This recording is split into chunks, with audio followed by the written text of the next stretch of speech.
Bonjour à tous, je vous propose de démarrer cet atelier qui est consacré au risque de taux. Quelle stratégie gagnante? Cet atelier est réalisé par le GTALM de l'Institut des actuaires. Et donc, nous serons trois présentateurs, moi-même, Valérie, Martine et Guillaume. Je vous propose de regarder le programme de cet atelier. Donc, une brève introduction, une présentation générale sur les concepts liés au risque de taux et les aspects réglementaires. Un focus sur ce qui s'est passé à fin 2020 au niveau des principaux assureurs vie du marché français. Et puis la partie quantitative, on vous montrera quelques stratégies de couverture du risque de taux et leurs effets sur la solvabilité. Donc une très brève introduction pour vous dire que le GTALM, c'est environ 5 participants. On a repris les travaux en janvier 2020 et on a fait un certain nombre d'événements et de publications. D'abord un webinar qu'on a fait suite à la crise Covid, donc au mois de juin. On a regardé l'impact de la crise et notamment des marchés financiers sur la solvabilité d'une compagnie type. Et vous verrez, c'est cette compagnie type qu'on va reprendre aujourd'hui pour la partie quantitative. On a fait aussi via l'IA un questionnaire sur la façon dont les compagnies et les banques traitaient le risque de taux. Et donc, on a publié les résultats en février de cette année. Et puis un article que vous avez peut-être eu le de lire dans l'Actuariel, écrit par Lilia Mehdi, Sébastien et Guillaume, qui est paru en mars et qui traitait également du risque de taux assurance versus banque. Et tous ces travaux, on les fait grâce à l'appui de Fractal et de l'outil Solveo, donc qui nous sont un appui précieux pour toutes ces simulations et pour avoir des résultats sur ce qu'on veut tester au niveau de la couverture de ce risque. Donc, je vais passer la parole à Guillaume pour cette première partie. On va vous décrire les principaux concepts et idées autour du risque de taux qui en seront repris dans la partie quantitative. Valérie, merci. Bonjour à tous. Je vais donc vous rappeler déjà quelques notions du risque de taux, les indicateurs que l'on est amené à utiliser pour analyser et gérer ce risque de taux, et puis enfin les problématiques, enfin au moins quelques-unes auxquelles on est confronté lorsqu'on réalise ces analyses, et puis pour finir, quelques décisions de gestion possibles pour justement gérer ce risque de taux. Bien, donc pour commencer, un rappel rapide de ce qu'est le risque de taux. Donc en fait, il s'agit de quoi? De mesurer l'impact des variations de taux d'intérêt sur la valeur d'un actif et d'un passif d'une société. Dans la pratique et dans le cas d'un assureur vie du marché français, qui est le cas dans lequel on se place, on va être conduit finalement à s'intéresser au cash flow, tant de l'actif et du passif, de voir dans quelle mesure ils sont différents et les conséquences qui font que les valeurs évoluent différemment en fonction des taux d'intérêt. Du coup, c'est comme ça qu'apparaissent ces écarts de cash flow, les problématiques de risque d'investissement ou de réinvestissement pour essayer de rapprocher les deux profils de cash flow et afin de limiter ce risque de taux. Pour gérer et analyser ce risque de taux, donc là aussi un rappel rapide de quelques indicateurs largement utilisés et puis depuis maintenant un certain nombre d'années. D'une part, la duration, bien connue, notamment en gestion obligataire, et puis les notions de duration modifiée.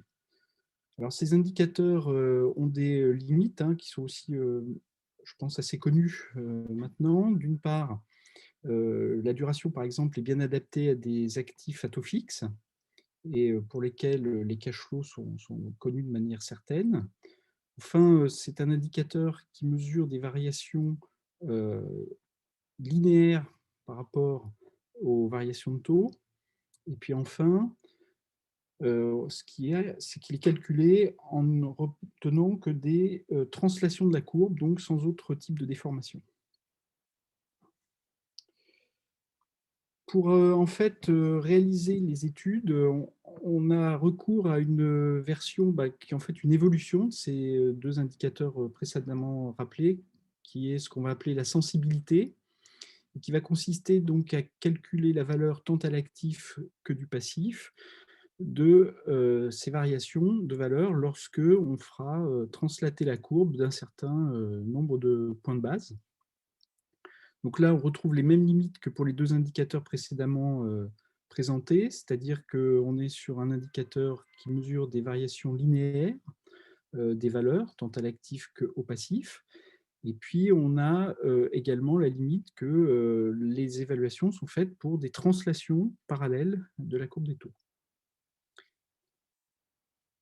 Donc, sur la base de ces indicateurs et de ces méthodologies d'analyse, on va être confronté à un certain nombre de problématiques qui sont tant liées aux méthodes que en fait, à la nature de ce qu'on essaye d'analyser.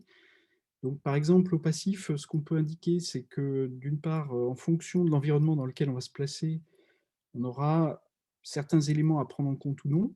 Donc, on peut situer, par exemple, les différences d'approche entre les normes comptables, qu'elles soient sociables ou de consolidation, type IFRS, et enfin réglementaire avec solvabilité 2.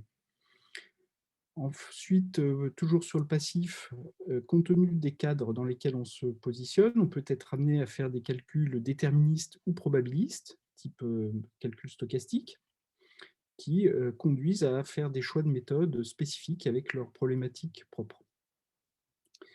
À l'actif, on a également des questions qui se posent, notamment du fait des indicateurs utilisés qui, comme on l'a rappelé, étaient plutôt à la base utilisés pour mesurer des évolutions de valeur pour des actifs avec des cash flows déterministes. Dans le cas de portefeuille d'actifs diversifiés d'un assureur, on va avoir la problématique de comment traite-t-on des actifs comme les actions, l'immobilier, ou alors même au sein des portefeuilles de produits de taux, un certain nombre d'actifs avec des options, donc une certaine complexité.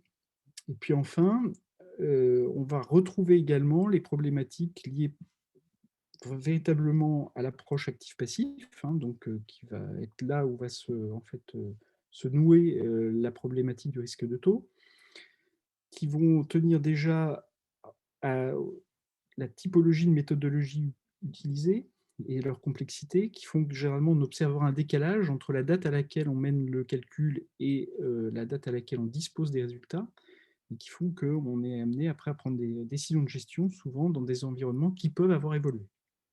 Ce qui, bien sûr, impacte le pilotage. Et puis, bien sûr, après, il y a toute la problématique de piloter avec ces indicateurs dont on a vu un certain nombre de limites. Pour faire une synthèse des différentes problématiques auxquelles on est donc conduit dans le cadre de ces analyses et de la gestion du risque de taux, donc ce qu'on peut rappeler, c'est que, comme on l'a vu, la sensibilité, par exemple, est un indicateur qui est linéaire par rapport aux variations de taux. Donc, on peut, par exemple, avoir recours à d'autres types d'indicateurs pour compléter cette analyse, comme par exemple la convexité. Puis après, on peut se demander s'il ne faut pas compléter, par exemple, les calculs de sensibilité par d'autres scénarios de taux, plutôt que de se limiter à des variations parallèles, donc type des déformations de courbe. L'analyse du risque de taux, après, met en évidence, comme on l'a déjà un petit peu signalé, la problématique, lorsque notamment on est dans l'environnement actuel de baisse des taux qu'on connaît, de réinvestir les actifs pour rapprocher les cash flows d'actifs et du passif, avec les conséquences de dilution de rendement, problème bien connu aujourd'hui des assureurs en France. On voit aussi apparaître l'enjeu que représente, toujours dans cet environnement de taux bas, les garanties qui ont pu être commercialisées au passif, avec des questions comme faut-il rester avec des garanties brutes ou nettes de frais. Et puis on va avoir également, toujours aussi dans la suite des problématiques actifs-passifs, l'impact des capacités de revalorisation qu'on est capable de donner aux assurés. Et puis, du coup, les conséquences que cela peut avoir sur leur comportement. Est-ce que, comme on le prévoit, les gens resteront quand même dans leur contrat si les rémunérations baissent trop? Enfin, ce qu'on voit apparaître, c'est que les analyses de risque de taux montrent que d'autres indicateurs en dehors de la sensibilité évoquée seront également sensibles aux variations de taux, comme par exemple aujourd'hui dans le cadre prudentiel, tout ce qui va concerner les besoins de fonds propres type SCR.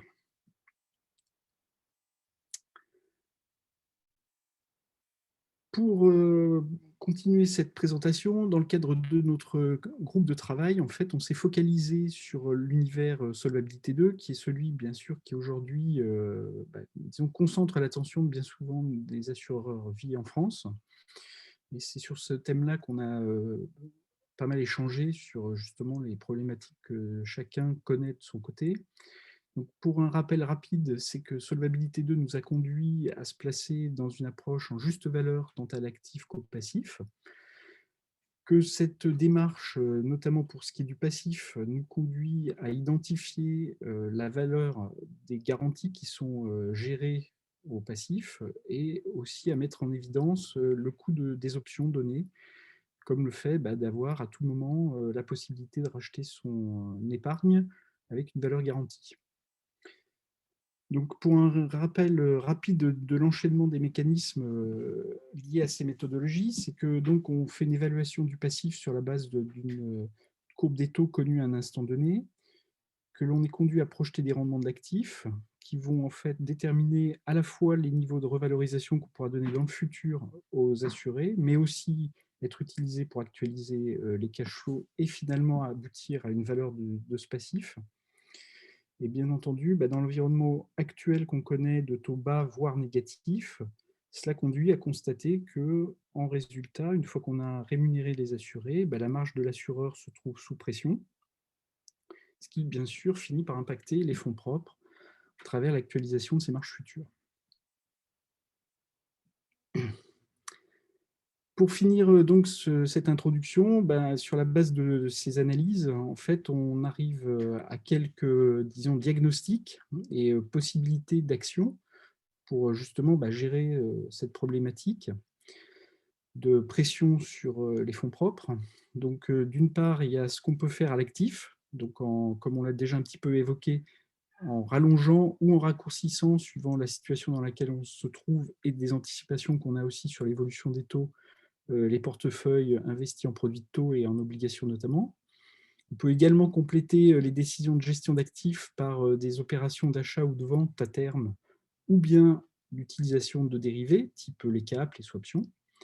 Ce qu'on peut dire rapidement, c'est que ce type de décision, bon, certes, nécessite en amont des analyses et la mise en place d'un certain nombre de dispositifs qui peuvent être assez complexes, mais qu'une fois que les décisions sont prises, elles peuvent être rapides à exécuter. Les mesures de gestion, elles peuvent aussi concerner le passif. Donc là, il va s'agir de modifier, par exemple, les nouveaux contrats commercialisés pour justement, comme on l'a dit, en fonction des prix des garanties mises en évidence, modifier les garanties données. Toutefois, la mise en œuvre de ces décisions au niveau du passif s'avère, bon, à la fois, on retrouve la complexité qu'on a au niveau de l'actif à travers les analyses à mener et les dispositifs à mettre en place, mais également leur mise en œuvre ne sera pas aussi simple, si on peut dire, que pour ce qui est de l'actif, puisque derrière, on va après se trouver dans la phase de rencontre des assurés, être confronté aux problématiques de devoir de conseil, de modification de contrat. Donc, lorsqu'ils sont dans une forme individuelle, cela peut en fait conduire à des situations assez complexes. Donc voilà pour en fait un panorama un peu général des problématiques qu'on rencontre à travers ce risque de taux chez un assureur vie. Et je vais donc redonner la parole à Valérie pour en fait introduire le cadre dans lequel on s'est placé pour réaliser un certain nombre d'analyses quantitatives pour compléter cette étude. Merci. Oui, donc notre idée, c'était de vous présenter le panorama des assureurs vie à la fin 2020. Pourquoi? Parce que vous le verrez dans la suite, les résultats, ils seront basés sur une compagnie type à fin 2019, parce qu'on n'a pas eu déjà l'occasion de recueillir les données à fin 2020 et on voulait vous montrer qu'en fait, il n'y a pas tant de différence que ça entre la situation à fin 2019 et celle à fin 2020 où vous montrez des grands indicateurs. Donc c'est un benchmark qui est fait par, Optimine, depuis environ 3 ans maintenant. Il compte, 23 acteurs, donc de l'assurance vie, donc vous le voyez 47 de banques assureurs, 43,5 de compagnies et 9,4 de mutuelles. Et avec ce benchmark, on couvre 89 du marché en termes de cotisations. Ces cotisations, c'était 103 milliards de bruts l'année dernière et elles étaient en baisse, mais ça, je pense que c'est pas une, grande nouvelle. Donc il y a une baisse, de la collecte assurance vie de 22 environ par rapport à 2019. Le fait intéressant, c'est qu'il y a eu quand même beaucoup plus de collecte en UC, malgré la crise et notamment la crise sur les marchés financiers, donc 34 contre 28 en 2019 et bon fait moins plus négatif, la collecte nette était négative quand même, d'environ 7 milliards d'euros, dû notamment à des besoins de liquidité et d'épargne, qui avaient été placés suite à la crise du covid. Alors ce qui est intéressant de regarder à droite, c'est la composition de l'actif et vous verrez, on va y revenir après. En fait, elle est assez stable, hein. On voit, bon, toujours une part obligataire en jaune prédominante, autour de 55. Il y a eu 1 de moins, entre 2019 et 2020. Une part au PCVM stable, autour de 14. Je précise, c'est pas transparisé puisque c'est des SFCR, on n'a pas le QRT correspondant. Donc il y a certainement une part action dans les OPCVM, mais on n'arrive pas à la tracer en direct. Et les actions qui sont en direct, qui apparaissent en direct, c'est 3. La part UC, comme il y a plus de cotisations, et la collecte nette en UC, a été beaucoup moins négative que celle sur le fonds en euros. Donc la part UC dans les encours augmente et elle se situe à peu près à 18,5. Alors vous verrez, je vais vous présenter le ratio de solvabilité. Pourquoi? Parce qu'en fait, c'est ce qu'on va retenir, dans la suite, dans l'approche quantitative, en termes d'impact, des stratégies de couverture qu'on va vous présenter. Donc le ratio, ben, c'est des fonds donc vous le voyez, d'abord un petit zoom sur la part des fonds propres dans le total bilan. Donc elle est autour de 8 mais elle était en baisse, en 2020 avec, une baisse plus contrastée entre les différents acteurs, et un poids quand même des fonds propres sur, le total bilan, beaucoup plus important chez les mutuelles, qui ont plutôt tendance à accumuler les résultats que les et puis les 2 graphiques de droite, ça vous montre l'évolution du numérateur et du dénominateur. Donc on voit, des fonds propres en baisse, donc c'est en milliards et c'est moyenné, donc chez tous les acteurs sauf les mutuelles. Globalement, tous acteurs confondus, donc une baisse de 3,2 des fonds propres. Et par contre, en bas à droite, une évolution à la hausse, du besoin en capital, donc du SCR, donc de, tous acteurs fonds confondus 11,6 avec des taux de croissance qui sont plus importants chez les banques assureurs et les mutuelles que chez les compagnies d'assurance. Donc tout ça, ça nous donne quoi? Eh ben, ça nous donne un ratio de couverture qui est en baisse, sur ce panel, d'environ, 30. Alors l'effet remarquable, là aussi, je pense que vous le savez tous, c'est l'incorporation à fin 2019, les propres excédentaires. Donc ça a permis de gagner en moyenne, sur notre panel, un petit peu moins, mais environ presque 50 50 points de solvabilité sur le ratio.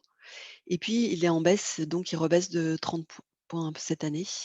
Donc effet conjugué, baisse des marchés financiers et puis, des taux toujours très, très bas, qui pèsent sur ce que Guillaume a expliqué, notamment la time value des, option and guarantee.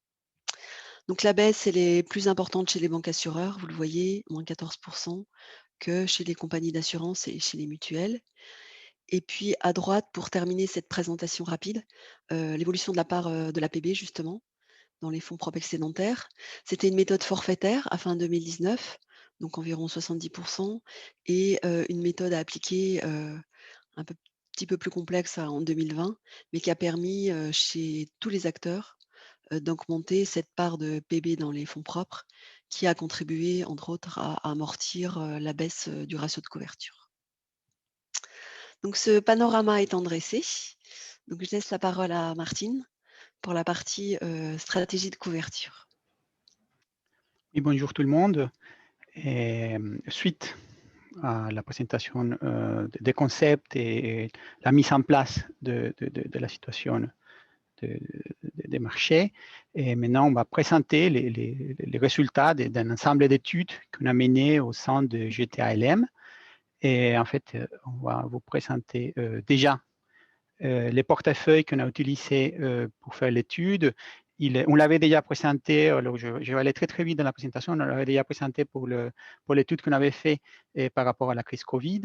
Ici, l'idée, c'est déjà, on se base sur ce qu'on a fait en 2019, on a 2-3 petites actualisations, mais l'idée, c'est aussi montrer qu'en tout cas, en termes de valeur de marché, le mix n'a pas beaucoup changé, que le portefeuille il est plutôt d'actualité. Alors, on a sur notre portefeuille de base un mix de valeurs de marché qui ressemble fortement à celui qu'a présenté Valérie tout à l'heure, avec différents types d'actifs que vous voyez bien sur l'écran. Et cette valeur de marché un petit peu différente, ROUC, les mix, c'est normal. Et on a une composition de plus-value latente qu'on a aussi récupérée suite à notre expérience de marché, dans laquelle, évidemment, les actifs avec plus de plus-value latente, c'est l'immobilier, celui des actions et des OPCVM, comme vous le voyez dans le graphique bas à droite.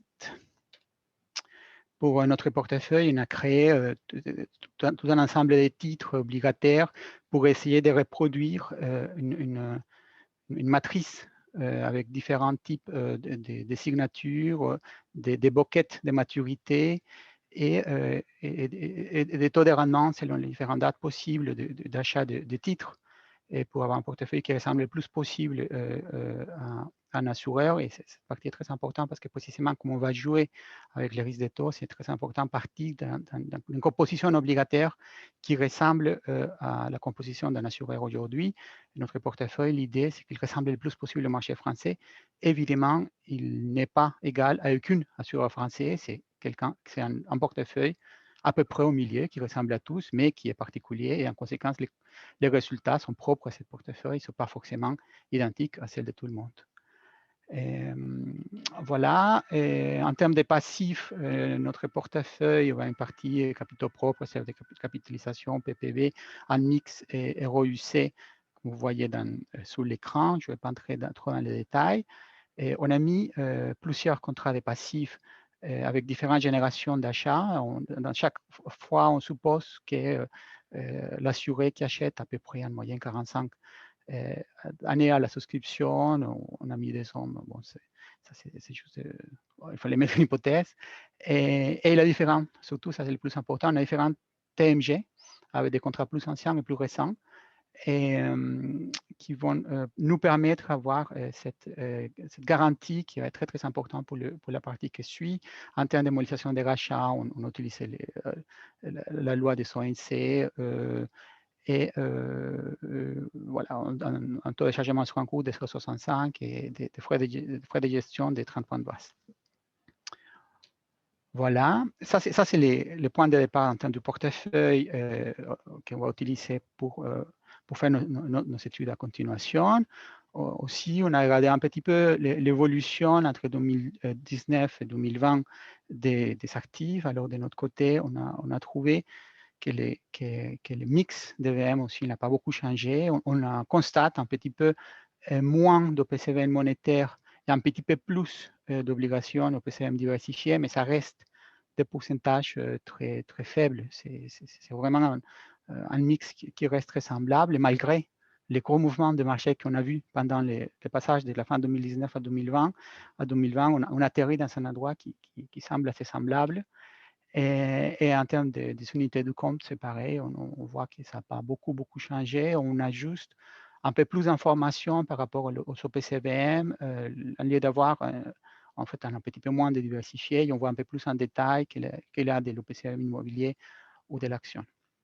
Voilà, ça nous donne un portefeuille de base.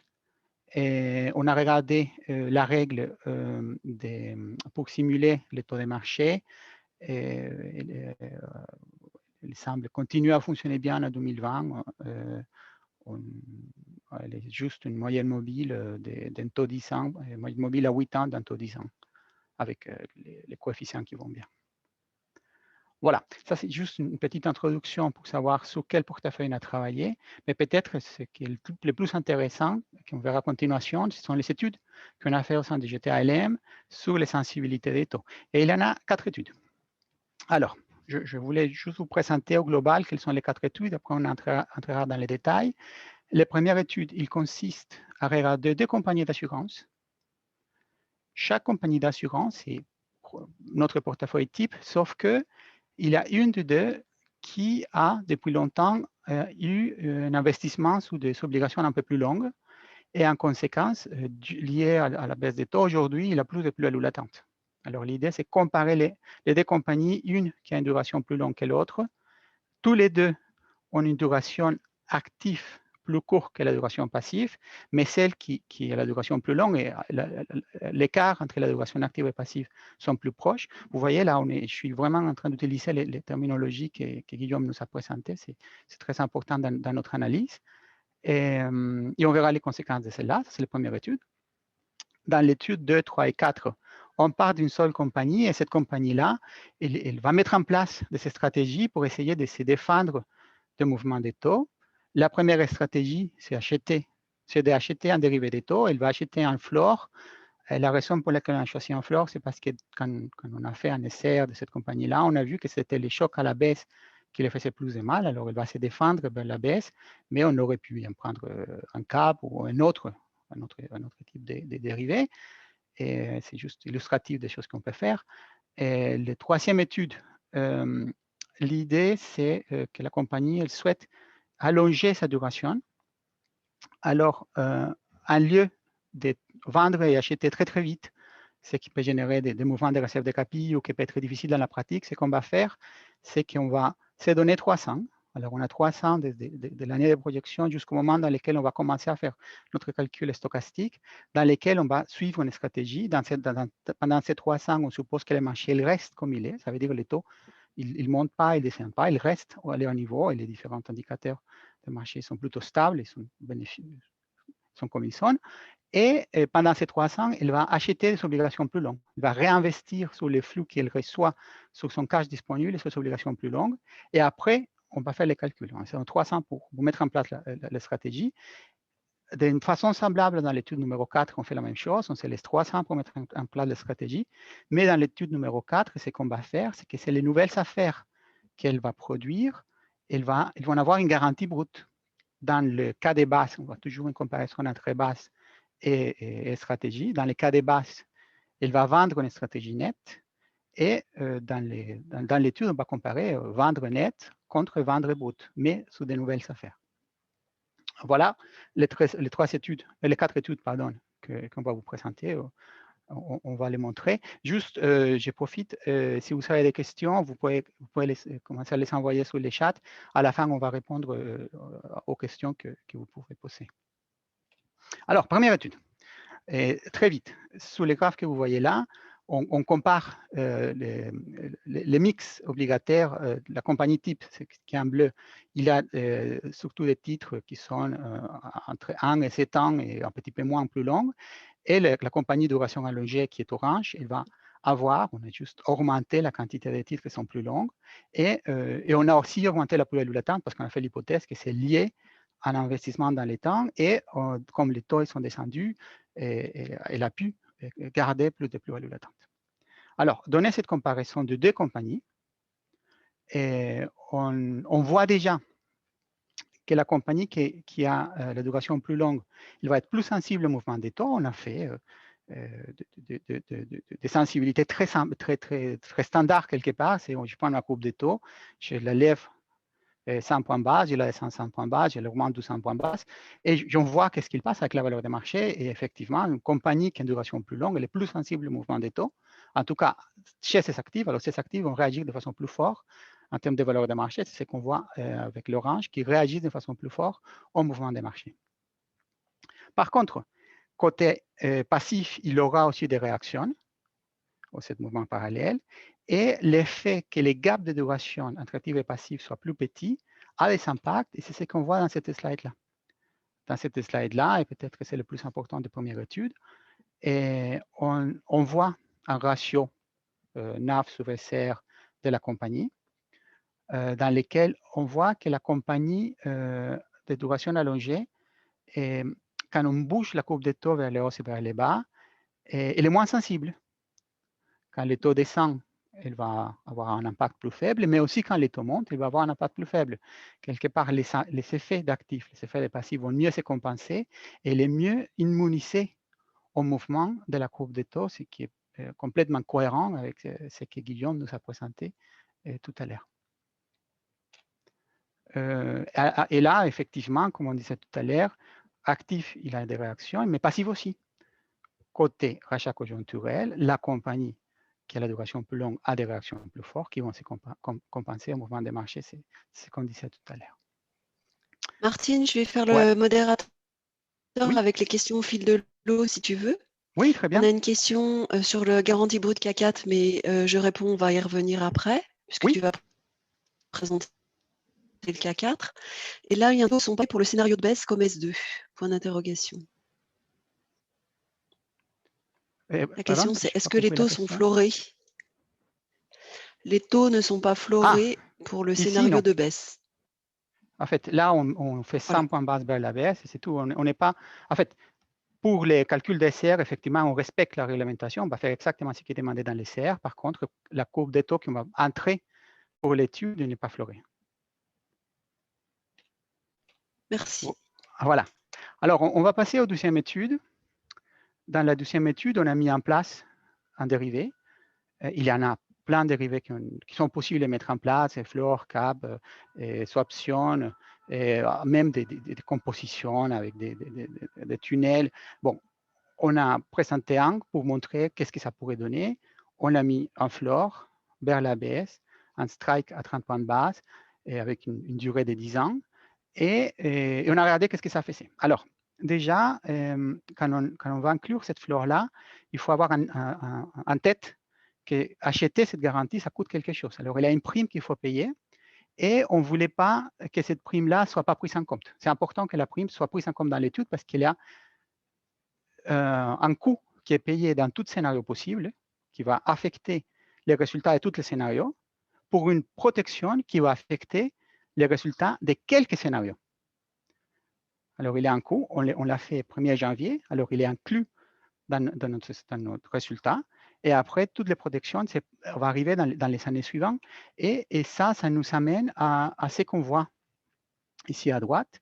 C'est présenté en termes de baisse estimée, ça veut dire vente des prestations et frais. Et vous voyez le graphique à droite, ce qu'il va faire, c'est qu'en général, ça va bouger vers la gauche.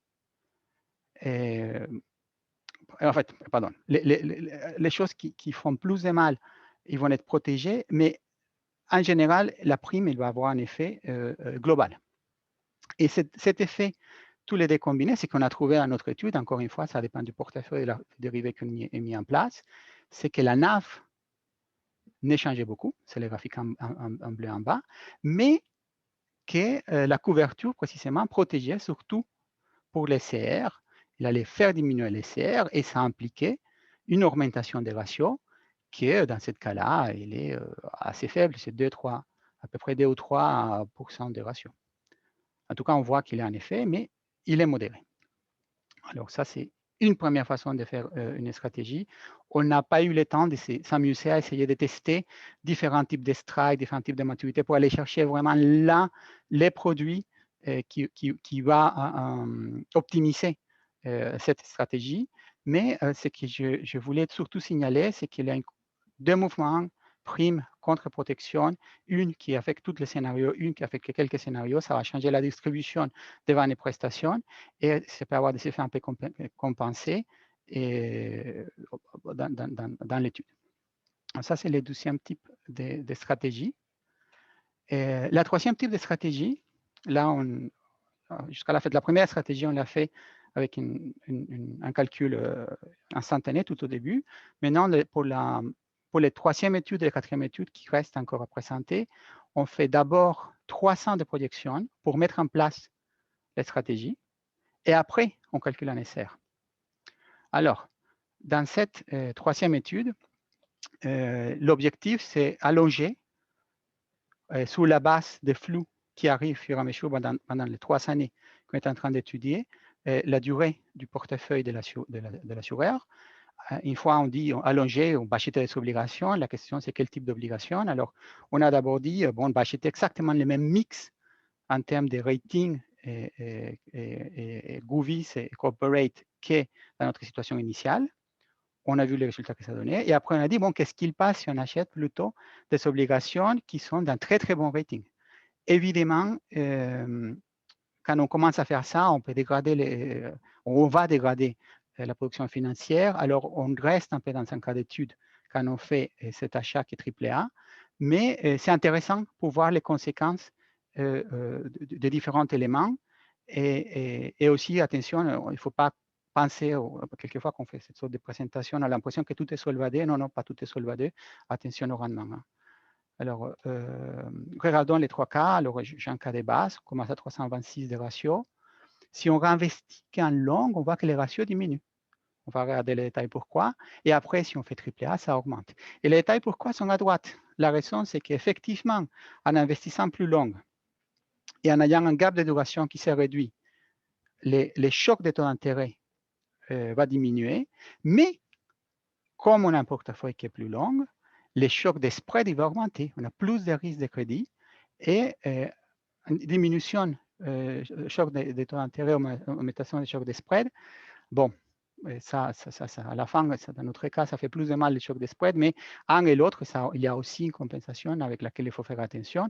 Quand on investit dans les AAA, on diminue l'effet du choc de spread et dans ce cas-là, la stratégie devient gagnante, mais on ne peut pas faire ça dans la réalité. En tout cas, bon, c'est pas si conseillé que ça. Et là, à différence de notre première étude, où aussi on avait un allongement de la duration, on fait les achats des obligations dans des taux qui sont bas et qui restent bas. Alors, on ne va pas profiter du fait que les taux avaient descendu, ce qui était le cas des premières études. Dans cette étude-là, la plus-value latente n'est pas au rendez-vous et on se trouve juste avec la prolongation de duration qui a des effets compensatoires en termes de SCR. Et ce n'est pas forcément si gagnant que ça. Après, évidemment, ça dépend sur quoi on investit. Ça, c'est tout un sujet dans lequel je ne vais pas entrer. Quatrième étude.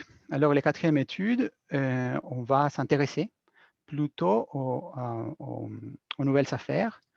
L'idée ici, comme dans les troisièmes, c'est j'ai 300 pour mettre en place mon stratégie. Dans mon stratégie, je vais vendre des contrats qui sont avec garantie brute, 0, en les garanties nettes.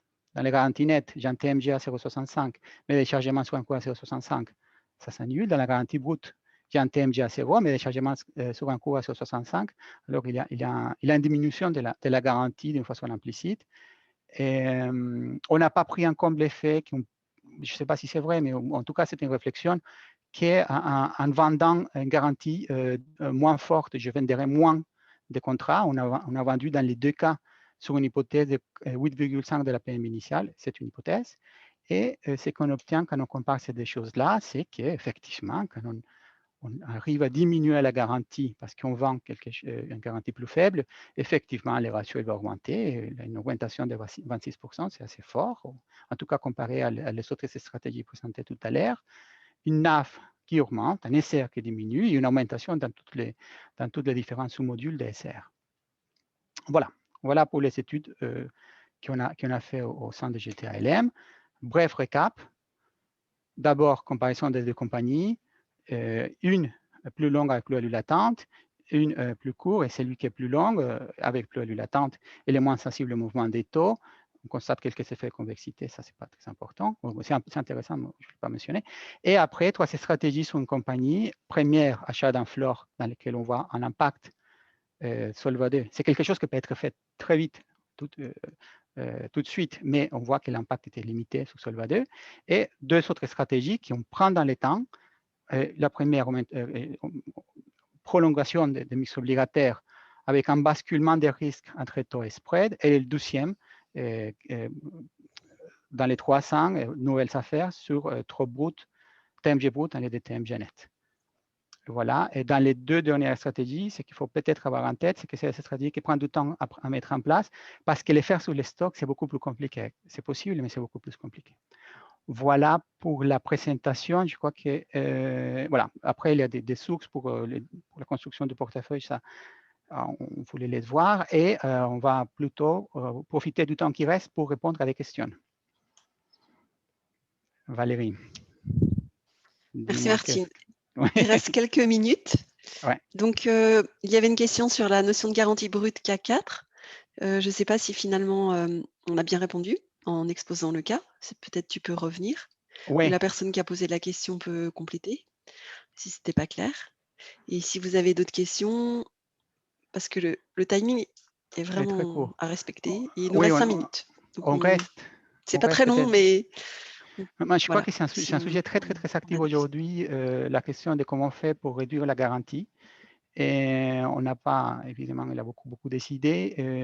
Là, on a juste dit les TMG, c'est brut à zéro. Et après, on prend des chargements sur un cours sur l'APM, ce qui fait naturellement diminuer l'APM. Si on peut servir les chargements sur un cours, c'est très bien, mais on ne s'engage pas à les faire. Et en conséquence, le profil des valeurs de rachat diminue dans les temps. Et on peut aller plus loin. Hein. On peut carrément penser en TMG négatif et réduire d'une façon un peu plus forte la garantie du client. Dans ce cas-là, les questions qu'il faut se poser, c'est surtout autour des minimums réglementaires. Et comment interpréter l'effet des services négatifs dans les minimums et la gestion de toute la production financière négative qu'on est en train de mettre en place. C'est un sujet qu'on travaille beaucoup aujourd'hui, hein, chez nous, mais pas que chez nous, dans les différents assureurs. Oui, merci. Une question sur le support. Oui, bien sûr, il sera mis à disposition. On transmet à Samuel, à l'Institut et à Benoît et qui vont le mettre en ligne sur Capacturia. Est-ce que vous auriez d'autres questions? Si, il nous reste 3 minutes. Ouais,